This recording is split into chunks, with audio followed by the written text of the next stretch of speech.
Welcome to another Tiny Stuff product review. What are you doing? Not right now. Huh? Not right now. I'm trying to tell him something. Okay. I guess. Like I was trying to say, we're excited to share with you Anker's brand new SOLIX C1000 portable power station. You might remember that we previously reviewed two of their smaller capacity, super affordable power stations, the Anker 521 and 535. They both have impressive recharge speeds and were super lightweight and compact. And just a year later, they released the Anker SOLIX C1000 that's only slightly larger. And actually, it's 15% smaller than the industry average. It's really super small. But it has more than triple the capacity with 1,056 watt hours and 1,800 watt output. And that's mind-blowing. And I think because there's so much competition that the technology keeps getting better and better. And these things keep getting lighter and lighter. It's true, but there's also a lot of razzle-dazzle out there in the marketing of these. And there's key differences that you need to be aware of, like battery chemistry and capacity. Ultimately though, when deciding if a portable power station is right for you, you need to determine how you want to use it, what you need to power, and for how long.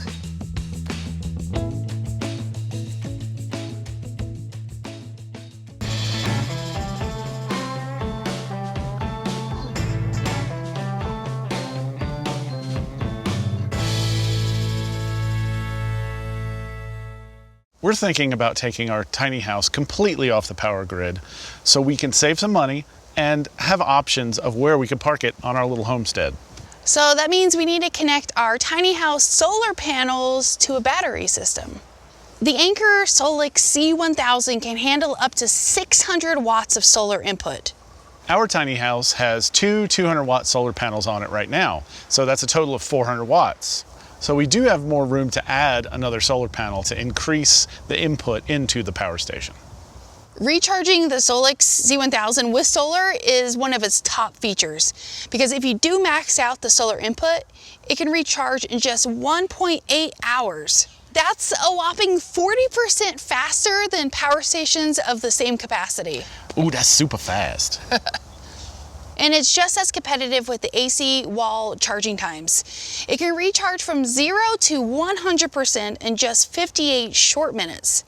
And that's 27.5% faster than similar power stations. To do this, you'll need to turn on the ultra-fast charge mode in the app. So our teeny-weeny tiny house doesn't have much of a power draw, so we can plug it into a regular household 15 amp plug, even though it has a 30 amp plug coming out of it. So to plug the tiny house into the SOLIX C1000, we're using a dog bone, which is a 30 to 15 amp adapter. So let's take a look at the app to see how much it's pulling. And I have to say that I really like that it has a smart app, which you can connect by Bluetooth or Wi-Fi, so that's great too. And that way you can remotely control it and monitor the usage. And that's always great. If it's in a van conversion and it's buried underneath a bed, you don't have to pull it all out to look at it. You just look at the app. So right now in the tiny house, we're just powering our lights and our mini fridge. And it looks like we could probably power both of these for 24 hours, maybe longer.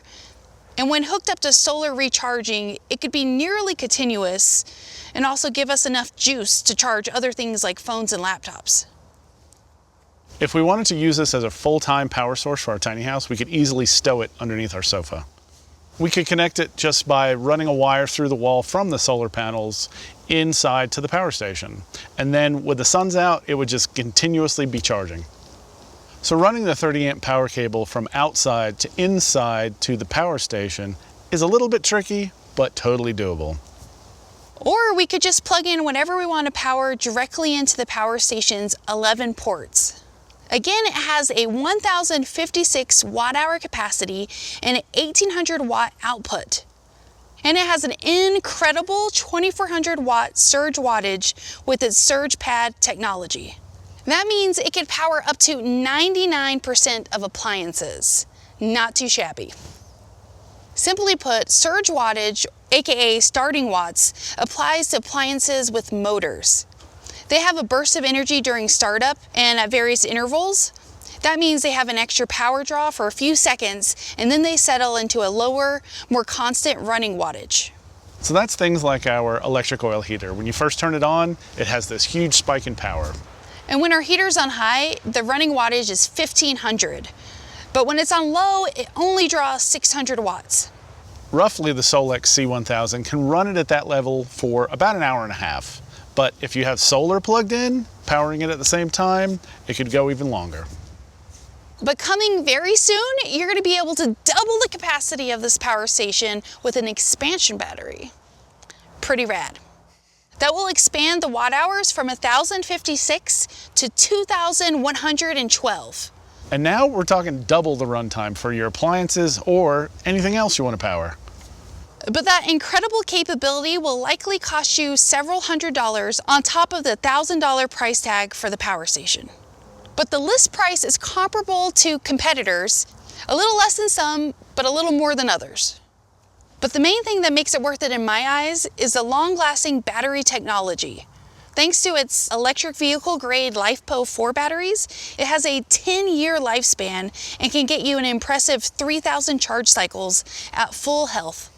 So a life cycle is when the power station's at 0, goes up to fully charged and back down to 0 again. That's one life cycle. And this sucker has 3,000 of those. Oh, and catch this. It comes with a 5-year warranty, and that's half the lifespan. Oh wow, that's awesome. Yeah, and that's definitely more than competitors. When comparing power stations, the devil is always in the details. The reason the SOLIX C1000 will last 5 times longer than others is its ultra durable industrial grade components.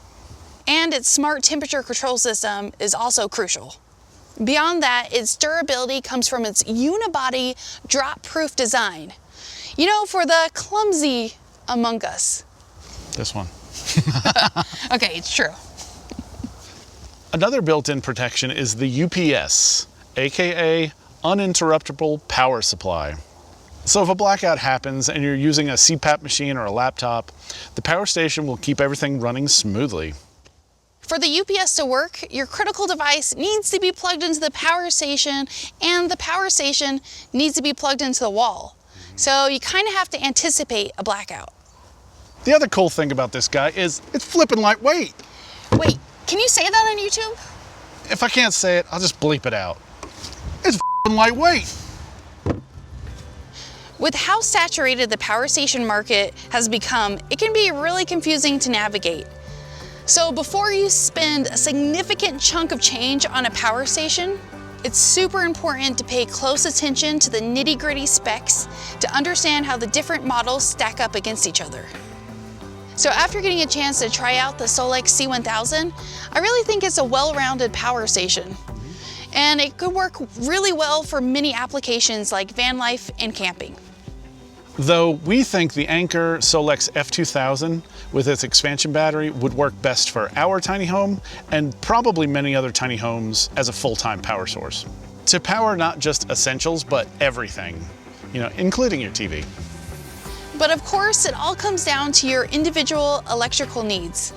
There are lots of handy guides out there to help you figure this out, and we'll put a link to one of them below. The Anker SOLIX C1000 portable power station is now available.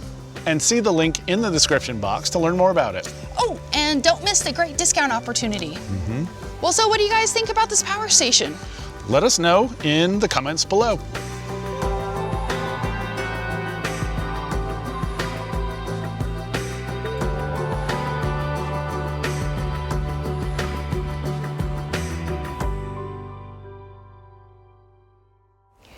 Thank you for watching our video and for stopping by Tiny House Expedition. I'm Alexis. And I'm Christian. Don't forget to like, comment, and subscribe. And for more tiny home tours and stories, click the videos below. And join us on Instagram for bonus content, including face-to-face conversations with us. We hope to see you there. All right. Thanks, guys. Have a good one.